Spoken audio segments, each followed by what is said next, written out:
बिस्मिल्लाहिर्रहमानिर्रहीम। अस्सलाम वालेकुम व्यूअर्स, आप ही के चैनल पर आप सबको खुशामदीद। इंशाल्लाह सब अल्लाह पाक की रहमत के साए में होंगे।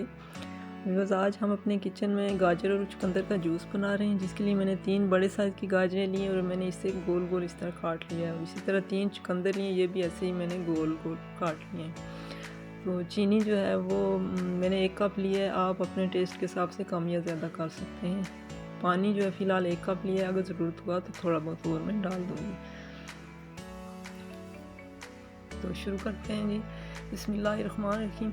चीनी डाल दी, पानी 1 कप डाल दिया और गाजरें वगैरह ये ग्राइंड हो गई हैं। और ये मैं इस तरह इनको स्टैनर से स्टैंड करके ऐसे ये देख लें तो ये रेडी हो गया हमारा जूस।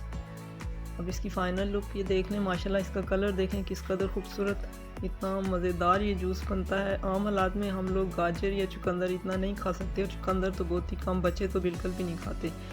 तो इस तरह अगर जूस निकाल के अगर दे दिया जाए तो सब शौक़ से पी लेते हैं। ये बहुत मज़े का जूस बनता है। अगर इतना सा 1 कप हम रोज़ाना अगर ले लें तो खून की कमी का मसला हल हो सकता है, और ये सेहत के लिए बहुत ज़बरदस्त है। तो मुझे उम्मीद है आपको मेरी ये रेसिपी ज़रूर पसंद आएगी। अगर पसंद आ जाए तो प्लीज़ सब्सक्राइब कर दें, लाइक और शेयर कर दें, और बेल आइकन का बटन ज़रूर दबा दें। और कमेंट बॉक्स में मुझे ज़रूर बताएं कि आपको ये जूस कैसा लगा। तो अल्लाह रब्बी करीम से दुआ है कि लंबी उम्र के साथ हम सबको ढेरों ढेर खुशियाँ देखना नसीब फरमाए जी। तो अगली किसी और अच्छी सी वीडियो तक फ़ी अमानिल्लाह।